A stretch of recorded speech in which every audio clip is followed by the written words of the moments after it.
At first blush, Jihad Jane looks like bad news for Islam. But I'm excited about Jihad Jane. Jihad Jane is one of the best things that's ever happened to Islam and to America. Let me tell you why. It used to be we were all scared of brown people. Then we were scared of brown Middle Easterners. Then John Walker Lind came along, the American Taliban. Well, he gave us some warning signs when he started to go feral, got a beard, started getting a little crazy, doing crazy things. They saw it coming. Jihad Jane is different.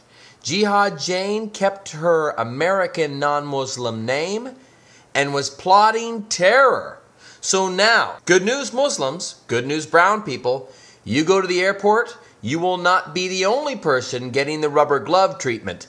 Everybody's going to get it. So now, thanks to Jihad Jane, we're going to be almost as suspicious of the white, blonde-haired, blue-eyed lady, the old grandmother, the man next door, the Catholics, Christians, everybody's fair game. This could start to take the focus off the brown Middle Easterner as being someone we focus on as a terror suspect. This woman's a Muslim? I don't think so. She may or may not have done Shahada, but she's no Muslim, and I'll tell you why. We're doing this overnight. 2 families staying over at our beach house. In the middle of the night, I hear this noise. I think it's a burglar. I'm out with the flashlight looking around. Aslam, what are you doing? He says, I'm praying. But the sun hasn't even come up. Exactly. So he's up before the sun, all the time praying. I prayed with him. Hard to pray when you just woke up. They interviewed this gal, Jihad Jane's boyfriend of 5 years.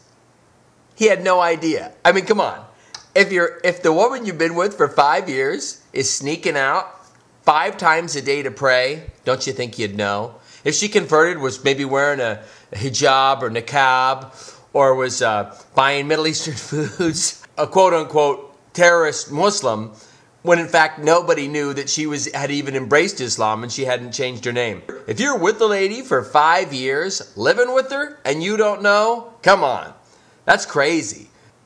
She was the kind of woman, from what I understand, had a few minor run-ins with the law, multiple men in her life, probably feeling hopeless and unempowered. They interviewed people like neighbors and people that knew her. Yeah, I met her a couple times. She really didn't have any connection with anybody or anything. She's walking through her life. You know, so many of us Americans are so asleep. And she's walking through this sleepy life. She's looking for excitement. You go online, an Islamic movement to make some change. It's like the 60s revolution. It's exciting. It's alive. It's vibrant. She wanted to be part of it. She wanted to help the Muslims, probably. And her version of helping the Muslims was going to kill a cartoonist.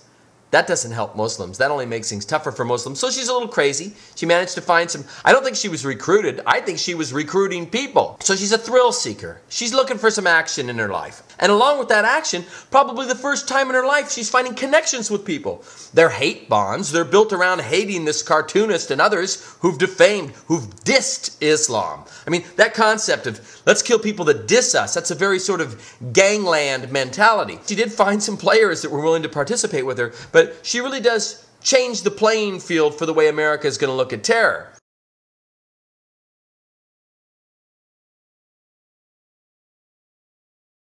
I want to give her the Nobel Peace Prize.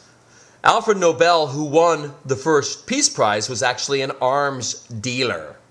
Won the first Peace Prize. You know what the first Peace Prize was given out for? For the invention of dynamite. Someone should look that up. Why would dynamite win a Peace Prize? There's probably a good reason. We know all the peace that breaks out around dynamite.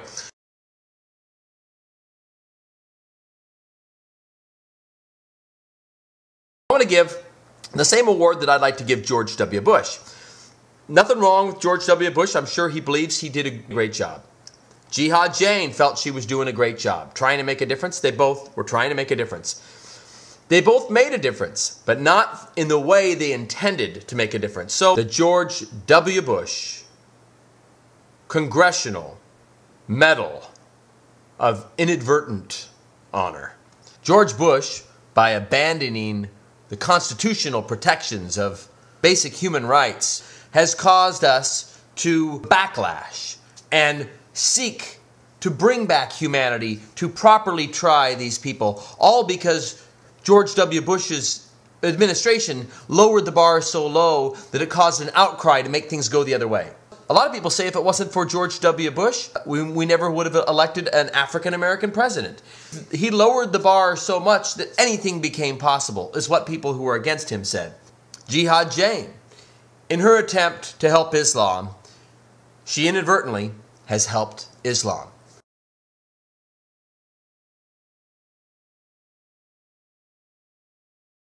Boy, HakeemAleem, you're one lucky man. To be defamed nationally by CBS? We're in the money. We're in the money. Alhamdulillah, we in the money, yeah. Woo, woo. When they were doing a story about Jihad Jane, they called him a jihadi. Not that there's anything wrong with being a jihadi. People who understand Islam understand that jihad means struggle. People who don't understand it, jihad. Wah! So the people on CBS News apparently were doing a jihad kind of story, and they put a picture of this guy with him talking, implying very heavily that he was a jihadist, the bad kind. I think he should get an attorney. I think if this guy, HakeemAleem, gets a lawyer, that he could probably get a sizable lawsuit settlement. You shouldn't go around calling people terrorists, especially when this guy apparently isn't preaching any hatred. I see he throws a few little F-bombs around. I mean, I would probably clean those F-bombs out of my dialogue just because you want to gain sympathy from the jury. And the more colorful language you use, the less likely you will get the sympathy that you need to land that massive settlement.